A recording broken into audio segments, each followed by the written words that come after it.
Bohemia అనేది పాతకాలపు దేశం. ఇప్పటి పేరు చెక్ రిపబ్లిక్. దాని రాజధాని ప్రాగ్. అంటే జెరోమ్ చెక్ దేశానికి చెందినవాడు. జెరోమ్ ఆఫ్ ప్రాగ్ 14-15వ శతాబ్దాల్లో జీవించిన ఒక ప్రముఖ చర్చీ రచయిత, ఉపదేశకుడు. జెరోమ్ అక్కడి ప్రజలకు బైబిలు బోధించే, అవినీతిపై మాట్లాడే, ధైర్యంగా సత్యం నిలబెట్టే ఒక ప్రముఖ క్రైస్తవ ఉపదేశకుడు. 1379-1380 యూరప్లోని వివిధ విశ్వవిద్యాలయాలలో చదివాడు. థియాలజీ, ఫిలాసఫీ అధ్యయనం చేశారు. ప్రాగ్లో బోధనలు, ప్రసంగాలు చేశారు. జాన్ హస్ అనే పాస్టర్ అప్పట్లో సత్యం కోసం నిలబడ్డ గొప్ప నాయకుడు. హస్ బోధించిన బైబిలే పరమసత్యం. జెరోమ్ ఆ బోధనలు అంగీకరించాడు. అతను చెప్పిన సత్యం తన జీవితాన్ని మార్చింది. జెరోమ్ జాన్ హస్కు అత్యంత దగ్గర శిష్యుడు, సహోద్యోగి, స్నేహితుడు. జాన్ హస్ బోధించిన సత్యాన్ని జెరోమ్ కూడా ప్రచారం చేశాడు, ప్రజలకు బోధించాడు, అవినీతిని ఎదిరించాడు, బైబిలు ఆధారంగా నిలబడ్డాడు. హస్ మరణం తరువాత కూడా ఆయన సందేశాన్ని తరువాయి వరకు కొనసాగించాడు. హస్ ప్రభావం అతనిపై దాల్చింది. హస్ మరణం జెరోమ్ను ఇంకా నిర్ణీతంగా మార్చింది.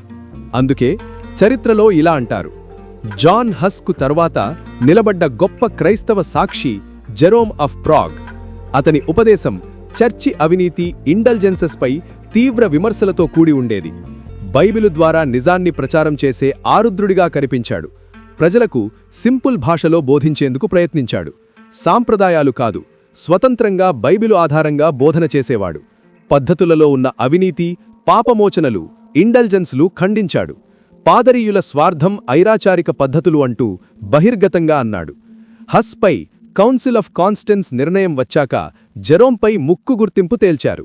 అతన్ని కూడా వదిలించకుండానే అరెస్టు చేశారు. అతని మీద హెరసీ అంటే బోధనలలో అపవాదం ఆరోపణలు పెట్టారు.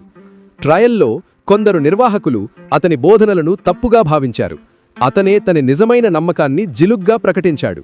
జెరోమ్ 1416లో కౌన్సిల్ ఆఫ్ కాన్స్టెన్స్ ద్వారా శిక్షితుడై అనేక రూల్స్ మోపబడి అగ్నికి ఆహుతి చేయబడ్డాడు. అంటే బర్న్డ్ అట్ ద స్టేక్. పాతకాలంలో ఇచ్చే మరణశిక్ష విధానం. చెక్కతో చేసిన కట్టలో నిలబెట్టి చుట్టూ కట్టెలు వేసి బతికుండగానే అగ్నికి ఆహుతి చేసిన శిక్ష.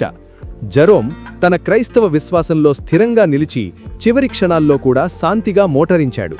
అతని ధైర్యం మరియు స్థితప్రజ్ఞత జనాల్ని పిలిపించింది. హస్ తరహా సత్యసాహసానికి మరో ముద్ర వేసింది. జెరోమ్ యొక్క బలమైన బోధనలు మరియు మరణం హుస్సైట్ ఉద్యమాన్ని ప్రేరేపించాయి.